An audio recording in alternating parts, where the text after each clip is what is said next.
할렐루야. 9월 1일 화요일 새벽 기도회를 시작하도록 하겠습니다. 사도신경으로 우리의 신앙을 고백하시겠습니다. 나는 전능하신 아버지 하나님 천지의 창조주를 믿습니다. 나는 그의 유일하신 아들 우리 주 예수 그리스도를 믿습니다. 그는 성령으로 잉태되어 동정녀 마리아에게서 나시고 본디오 빌라도에게 고난을 받아 십자가에 못 박혀 죽으시고 장사된 지 사흘 만에 죽은 자 가운데서 다시 살아나셨으며 하늘에 오르시어 전능하신 아버지 하나님 우편에 앉아 계시다가 거기로부터 살아있는 자와 죽은 자를 심판하러 오십니다. 나는 성령을 믿으며 거룩한 공교회와 성도의 교제와 죄를 용서받는 것과 몸의 부활과 영생을 믿습니다. 아멘. 찬송가 450장 찬양하시겠습니다. 찬송가 450장입니다.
구약성경 예레미야 26장 1절부터 15절까지 말씀입니다. 구약성경 예레미야서 26장 1절부터 15절까지 말씀입니다. 우리가 어제까지 로마서를 마치고 우리가 이제 예레미야로 들어가는데 이전에 예레미야 1장부터 25장까지를 했습니다. 그래서 오늘은 예레미야 26장부터 말씀을 보도록 하겠습니다. 구약성경 1092쪽입니다. 구약성경 1092쪽 예레미야 26장 1절부터 15절까지 저와 여러분들이 한 절씩 교독하도록 하겠습니다. 유다 왕 요시야의 아들 여호야김이 다스리기 시작한 때에 여호와께서 이 말씀이 임하여 이르시되 여호와께서 이와 같이 말씀하시니라. 너는 여호와의 성전 뜰에 서서 유다 모든 성읍에서 여호와의 성전에 와서 예배하는 자에게 내가 네게 명령하여 이르게 한 모든 말을 전하되 한마디도 감하지 말라. 그들이 듣고 혹시 각각 그 악한 길에서 돌아오리라. 그리하면 내가 그들의 악행으로 말미암아 그들에게 재앙을 내리려 하던 뜻을 돌이키리라. 너는 그들에게 이와 같이 이르라. 여호와의 말씀에 너희가 나를 순종하지 아니하며 내가 너희 앞에 둔 내 율법을 행하지 아니하며 내가 너희에게 나의 종 선지자들을 꾸준히 보내 그들의 말을 순종하라고 하였으나 너희는 순종하지 아니하였느니라. 내가 이 성전을 실로같이 되게 하고 이 성을 세계 모든 민족의 저주거리가 되게 하리라 하셨느니라. 예레미야가 여호와의 성전에서 이 말을 하매 제사장들과 선지자들과 모든 백성이 듣더라. 예레미야가 여호와께서 명령하신 말씀을 모든 백성에게 전하기를 마침에 제사장들과 선지자들과 모든 백성이 그를 붙잡고 이르되 내가 반드시 죽어야 하리라. 어찌하여 내가 여호와의 이름을 의지하고 예언하여 이르기를 이 성전이 실로같이 되겠고 이 성이 황폐하여 주민이 없으리라 하느냐 하며 그 모든 백성이 여호와의 성전에서 예레미야를 향하여 모여드니라. 유다의 고관들이 이 말을 듣고 왕궁에서 여호와의 성전으로 올라가 여호와의 성전 세 대문의 입구에 앉으매 제사장들과 선지자들이 고관들과 모든 백성에게 말하여 이르되 이 사람은 죽는 것이 합당하니 너희 귀로 들음같이 이 성에 관하여 예언하였습니다. 예레미야가 모든 고관과 백성에게 말하여 이르되 여호와께서 나를 보내사 너희가 들은 바 모든 말로 이 성전과 이 성을 향하여 예언하게 하셨느니라. 그런즉 너희는 너희 길과 행위를 고치고 너희 하나님 여호와의 목소리를 청종하라. 그리하면 여호와께서 너희에게 선언하신 재앙에 대하여 뜻을 돌이키시리라. 보라, 나는 너희 손에 있으니 너희 의견에 좋은 대로 옳은 대로 하려니와 너희는 분명히 알아라. 너희가 나를 죽이면 반드시 무죄한 피를 너희 몸과 이 성과 이 성 주민에게 돌리는 것이니라. 이는 여호와께서 진실로 나를 보내사 이 모든 말을 너희 귀에 말하게 하셨습니다. 아멘. 할렐루야. 9월 1일이 시작되었습니다. 새로운 달이 시작되었습니다. 이 새로운 날에 하나님께서 새로운 은혜를 베풀어 주시기를 간절히 기도하는 바입니다. 우리가 생명의 삶이란 교재로 새벽기도 진도를 나가고 있습니다. 구약 성경에 이제 신약과 구약을 이렇게 번갈아 가면서 하고 있습니다. 그런데 구약의 어떤 본문들은 너무 길어서 이렇게 한 본문으로 계속 할 수가 없어서 예를 들면 시편 같은 경우는 150편이고요. 오늘 예레미야도 52장입니다. 그래서 어느 정도 하다가 다시 신약으로 가서 신약의 성경을 한 권 마치고 다시 돌아오고 이런 순서를 하고 있습니다. 그래서 이전에 예레미야서를 하다가 25장까지 하고 오늘은 이제 26장부터 다시 시작하게 되는 것입니다. 그래서 왜 뜬금없이 26장이냐 이런 차원이라는 것을 이해를 해주시기 바랍니다.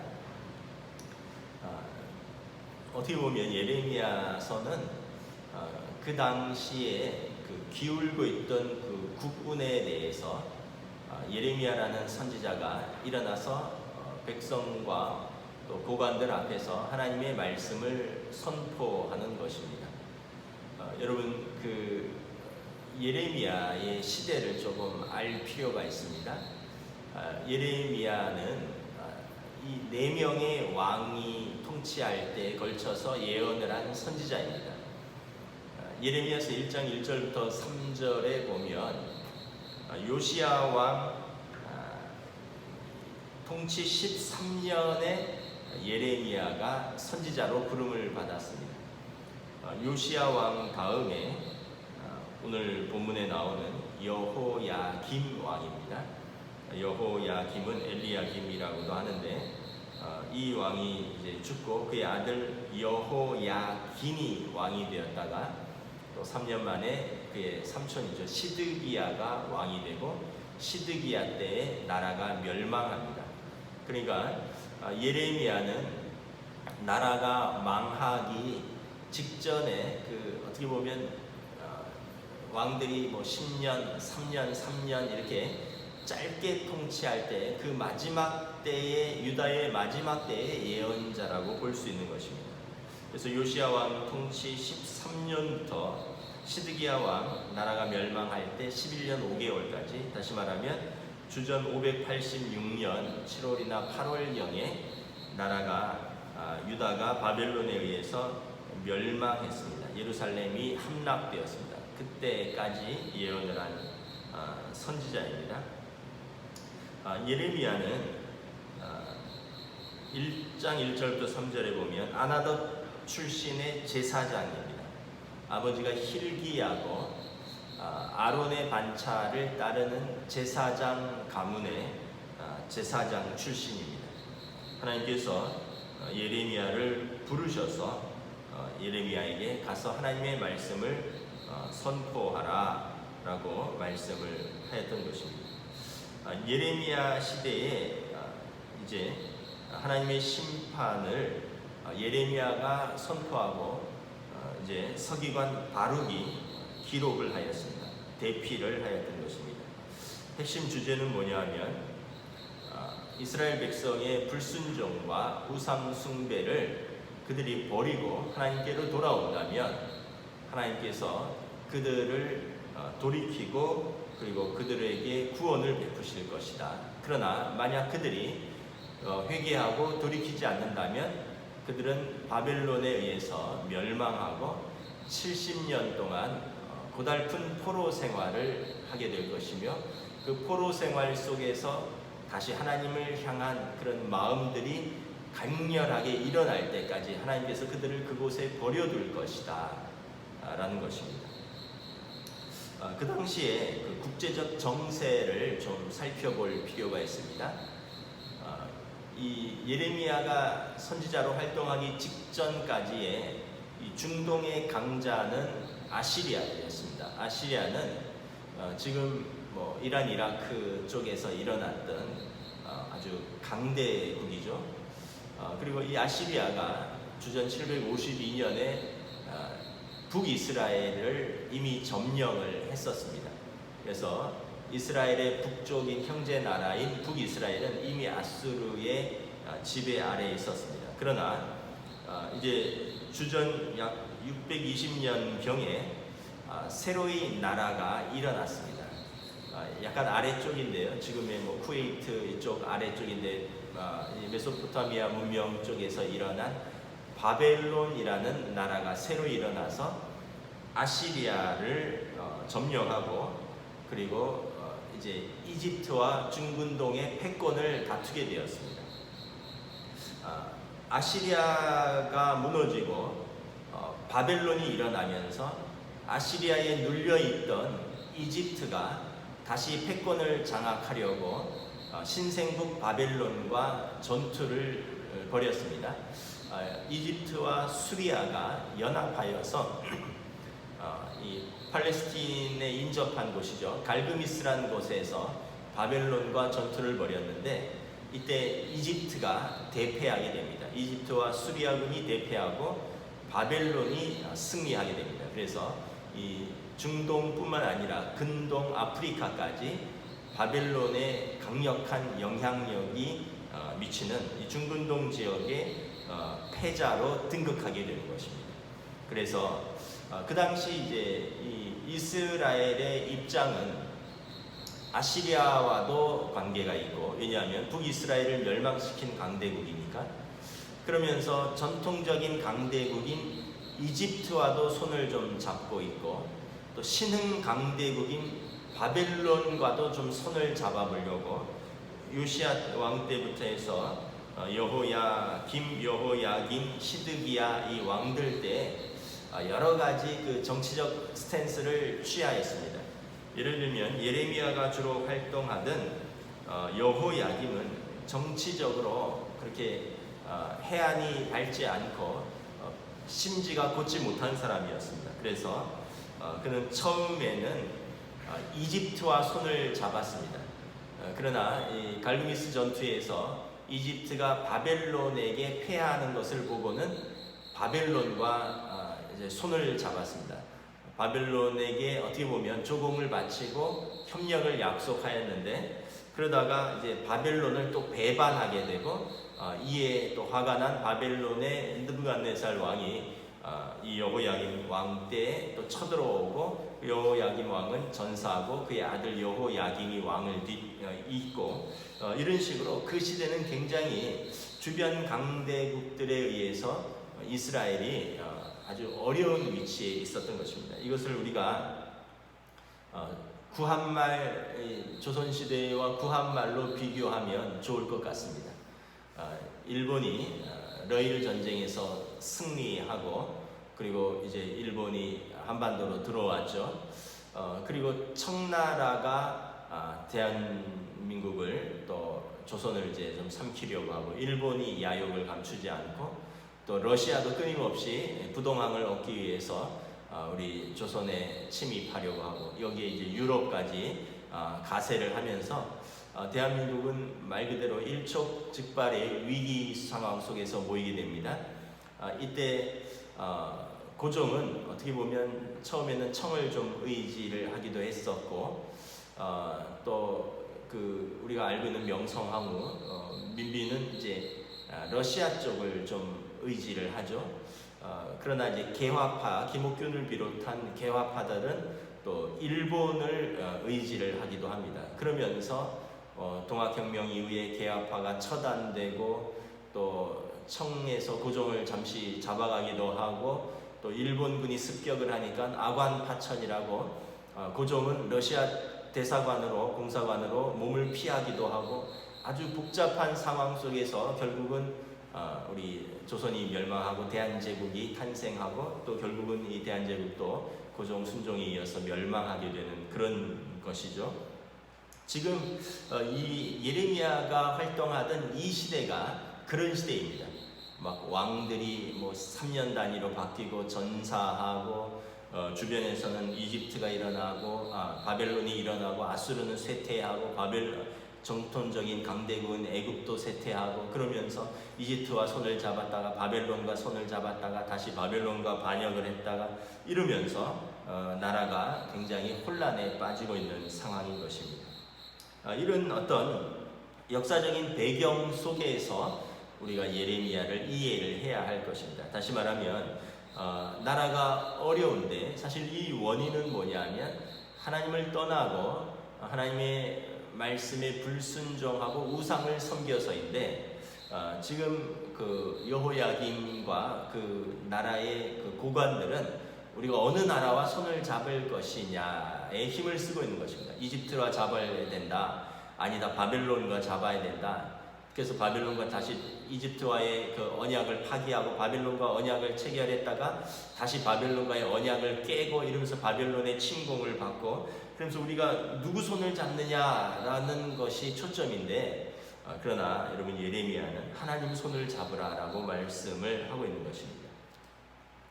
이 예언의 목적은 무엇이냐면, 이스라엘의 타락과 불순종으로 하나님의 심판을 예언하고 있는 것입니다. 우리 2절부터 6절까지 예레미야의 예언을 한번 읽도록 하겠습니다.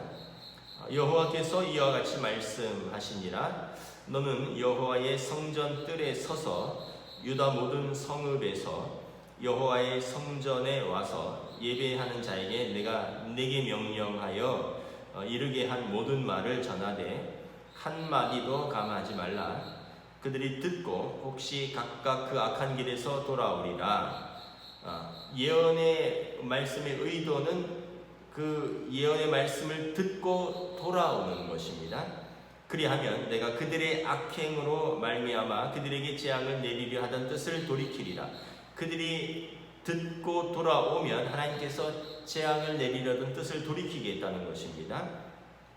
4절부터 읽겠습니다. 너는 그들에게 이와 같이 이르라. 여호와의 말씀에 너희가 나를 순종하지 아니하며 내가 너희 앞에 둔 내 율법을 행하지 아니하며 내가 너희에게 나의 종 선지자들을 꾸준히 보내 그들의 말을 순종하라고 하였으나 너희는 순종하지 아니하였느니라. 여기 말씀 나오죠. 내가 하나님의 말씀을 보내고 하나님의 선지자들을 꾸준히 보내서 하나님의 말씀에 순종하라고 하였으나 그들이 순종하지 아니하였다는 것입니다. 그러므로 6절에 보면 이 성전을 실로같이 되게 하고 이 성을 모든 세계 민족의 저주거리가 되게 하리라. 이스라엘 백성이 그렇게 자랑하던 예루살렘 성전, 솔로몬의 성전이죠. 실로같이 되게 하고, 실로는 이것은 이전에 엘리 대제사장 때에 하나님의 언약궤가 있던 곳인데 블레셋이 침공하여서 폐허를 만들어 버렸던 것입니다. 다시 말하면 하나님의 언약궤가 있던 엘리 제사장이 언약궤를 모셔두었던 그곳을 블레셋이 침공하여 폐허가 만들었던 것처럼 지금은 물론 언약궤가 예루살렘의 솔로몬 성전에 있죠. 마찬가지로 바벨론이 침공하여 예루살렘을 폐허로 만들 것이다. 이 성, 다윗성이죠. 이 시온성, 하나님께서 다스리시는 이 성이 그로 말미암아 세계 모든 민족의 저주거리가 되게 하리라. 망하고 사람들의 저주거리가 된다는 것입니다. 이것을 예레미야가 어디에서 선포했느냐? 다윗 성전, 솔로몬의 이 성전에서, 이 다윗성에서 선포한 것입니다. 이 말씀을 듣고 사람들이 회개하고 돌이키면 좋은데 오늘 보면 예레미야를 체포하고 재판합니다. 8절부터 11절까지 말씀입니다. 예레미야가 여호와께서 명령하신 말씀을 모든 백성에게 전하기를 마침에 제사장들과 선지자들과 모든 백성이 그를 붙잡고 이르되 내가 반드시 죽어야 하리라. 어찌하여 내가 여호와의 이름을 의지하고 예언하여 이르기를 이 성전이 실로같이 되겠고 이 성이 황폐하여 주민이 없으리라 하느냐 하며 모든 백성이 여호와의 성전에서 예레미야를 향하여 모여듭니다. 예레미야를 붙잡습니다. 8절에 체포하는 거죠. 너는 죽어야 할 것이다 라는 것입니다. 이유는 너가 거짓 선지자라는 거죠. 여호와의 이름을 빙자하여 이 성전이 멸망한다 그러고 이 성이 황폐하게 된다라고 말한다는 것입니다. 성전 모독이고 거짓 선지자라는 것이죠. 예수님도 같은 누명을 쓰셨죠. 예수님께서도 이 성 위에, 이 성전의 돌 위에 돌 하나 남지 않고 무너지리라. 3일 만에 내가 지으리라. 당신의 육신을 가리켜서 하신 말씀인데 성전 모독죄, 신성 모독죄로 예수님을 잡아서 죽였던 것과 같이 예레미야에 대해서도 동일한 죄가 선포되는 것입니다. 거짓 선지자이고 성전 모독죄인 것입니다. 10절부터 11절에 보면 유대의 고관들, 그러니까 재판장들인 거죠. 왕궁에서 여호와의 성전으로 올라와 여호와의 성전 세 대문의 입구에 앉음에 재판을 하려고 앉은 것입니다. 제사장들과 선지자들이 고관들이 모든 백성에게 말하여 이르되 이 사람은 죽는 것이 합당하다. 너희 귀로 들은 같이 이 성에 대해서 거짓 예언하였다는 것입니다. 망한다라고 했다는 것입니다. 그러므로 이 사람은 사형 판결하고 죽어야 된다라는 것입니다. 예레미야가 변론합니다. 12절부터 15절까지인데 세 가지를 변론한 것입니다. 첫째는 하나님께서 나를 보내셔서 나는 하나님의 말씀을 대언할 뿐이다. 12절입니다. 예레미야가 모든 고관과 백성에게 말하여 이르되 여호와께서 나를 보내사 너희가 들은 바 모든 말로 이 성전과 이 성을 향하여 예언하게 하셨다. 나는 내 말을 하는 것이 아니라 하나님께서 주신 말을 하는 것이다. 두 번째는 하나님의 심판의 예언은 조건적이라는 것입니다. 13절에 너희는 너희 길과 행위를 고치고 너희 하나님 여호와의 목소리를 청종하라. 그리하면 여호와께서 너희에게 선언하신 재앙에 대하여 뜻을 돌이키시리라. 그러니까 그 사람들이 하나님의 예언의 심판의 예언의 말씀을 듣고 돌이키면 하나님이 뜻을 돌이키시는데 너희가 계속해서 불순종하고 악한 길로 행한다면 망할 것이다. 조건적이라는 것이죠. 너희가 살 길이 있다라는 것입니다. 세 번째 예레미야의 변론은 14절 15절인데 만일 너희가 나를 죽인다면 무고한 피를 흘리게 된 것이고 하나님 보시기에 너희가 무죄한 자를 살해하는 죄를 짓게 될 것이므로 너희에게 심판이 있을 것이다.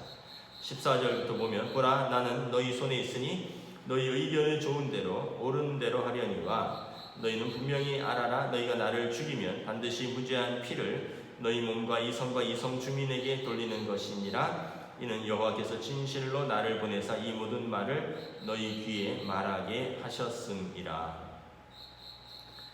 그래서 이 오늘 말씀을 정리하면 이 복잡한 정세 속에서 나라의 멸망을 앞두고 예레미야가 하나님의 말씀을 선포하는 것입니다. 돌이키면 살리라.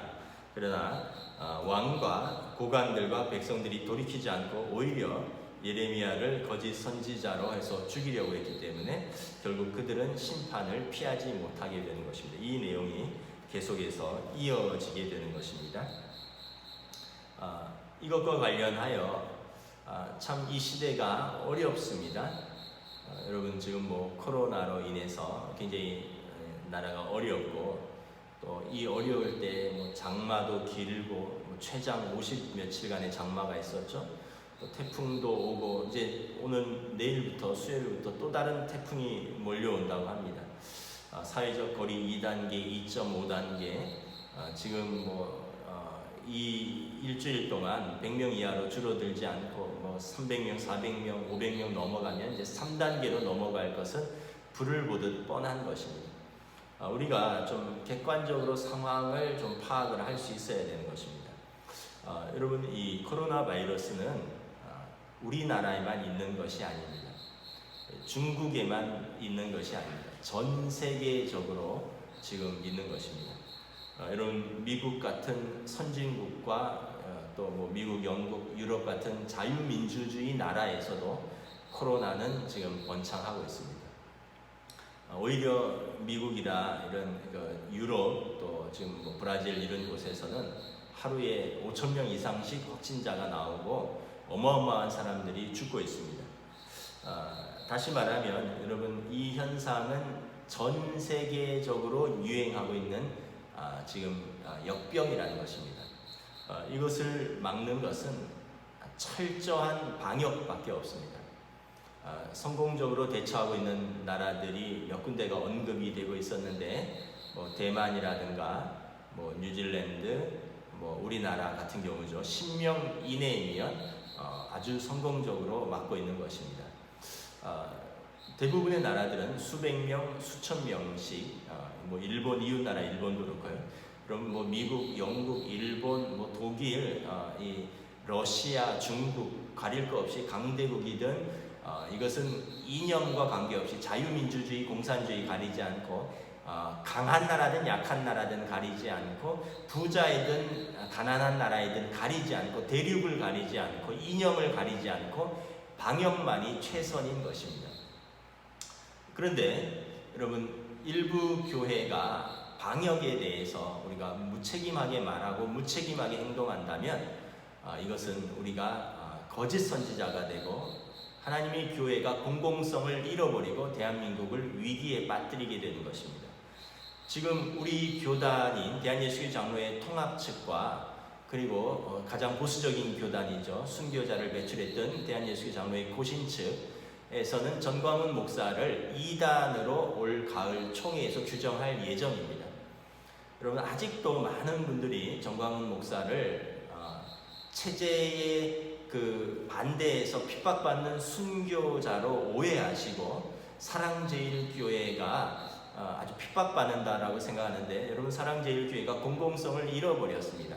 장이동의 재개발 단지에서 모든 지역 주민들이 땅을 이제 합당한 가격에 팔고 나갔지만 지금 사랑제일교회는 여러분 땅값의 2배, 3배가 아니라 8배, 9배 공시지 보상 가격이 80몇 억인데 560억을 달라고 하는 것입니다.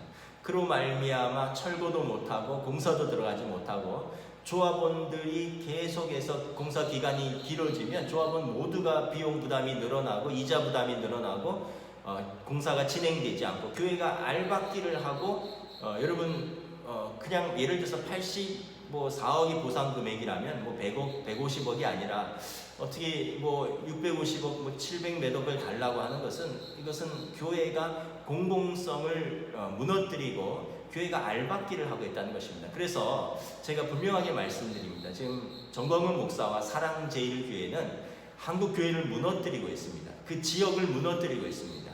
한국 교회와 한국 사회와 대한민국의 안전, 이 방역을 무너뜨리고 있는 것입니다. 여러분, 아직도 정광훈 목사가 용기 있는 목사라고 생각을 하고 핍박받는 선지자라고 생각하는 분들이 있다면 생각을 바꾸셔야 됩니다.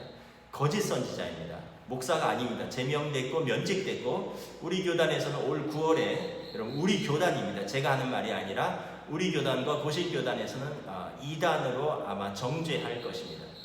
여러분, 분명히 아셔야 되는 것입니다.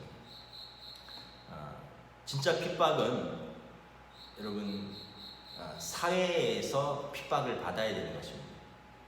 여러분, 그 많은 돈을 받기 위해서 교회가 핍박받는다, 이것은 진정한 핍박이 아닌 것입니다. 여러분, 우리가 다시 한번 생각을 해보셔야 됩니다. 앞으로 계속해서 예레미야를 볼 것입니다. 우리가 올바른 분별력을 가져야 할 것입니다. 교회가 교회되지 못하고 성도가 성도되지 못하고 목회자가 목회자 되지 못한다면 우리는 조롱받을 것입니다. 그러나 우리가 깨어서 더 교회답게, 목회자답게, 성도답게 사랑과 섬김과 겸손으로 나아간다면 다시 사회는 우리를 통해서 소망을 보게 될 것입니다. 기도하겠습니다. 하나님 은혜를 감사합니다. 우리가 예레미야 시대처럼 어려운 때는 지났습니다. 국군이 우리가 구한말과 같이 참으로 청나라와 일본과 러시아와 또 미국과 여러 중국 이런 강대국 사이에 끼어있던 그 어려운 시대는 지났으나 지금은 전 세계적인 전염병과 또 대한민국의 뿌리 깊은 이념 갈등, 세대 갈등으로 인해서 참으로 여론들이 나뉘고 마음들이 나뉘고 또 생명을 위협받고 있습니다. 이제 하루 확진자가 이렇게 몇백 명씩 나오면 병실이 모자라게 되고, 이제 어르신들 중에 병이 걸려도 입원할 수가 없게 되고 치료할 병상이 모자라게 되는데, 이를 위해서 최대한 방역에 협조해야 하는데 일부 몰지각한 목회자들과 또 교회들이 선동하고 부안해동하여서 우리가 이 방역 체계를 무너뜨린다면 한국 사회 전체를 어렵게 하고 대한민국 국민 전체의 생명을 어렵게 하는 그러한 지탄을 받게 될 것입니다. 우리가 오히려 사회를 선도해야 되고 사회를 이끌어가야 하는데 우리가 비상식적이 되고 반사회성을 띠게 되고 우리가 반성경적이 된다면 우리는 하나님의 심판을 면치 못할 뿐만 아니라 대사회적으로 외면받게 될 것입니다. 우리가 이때 우리 목회자들이 깨어있고 또 우리 성도들이 말씀 앞에서 깨어서 먼저 우리 자신을 성찰하고 하나님 앞에서 사람들 앞에서 합당한 성도의 모습, 교회의 모습을 세워가야 할 것입니다. 어려운 시기에 살고 있습니다. 하나님 지혜를 주시옵시고 또 이 새벽에 기도와 말씀 앞에 서는 주의 백성들에게 은혜와 평강을 더하여 주시옵소서. 감사를 드리오며 우리 주 예수 그리스도 이름으로 기도드리옵나이다. 아멘. 하늘에 계신 우리 아버지, 아버지의 이름을 거룩하게 하시며 아버지의 나라가 오게 하시며 아버지의 뜻이 하늘에서와 같이 땅에서도 이루어지게 하소서. 오늘 우리에게 일용할 양식을 주시고 우리가 우리에게 잘못한 사람을 용서하여 준 것 같이 우리 죄를 용서하여 주시고 우리를 시험에 빠지지 않게 하시고 악에서 구하소서. 나라와 권능과 영광이 영원히 아버지의 것입니다. 아멘.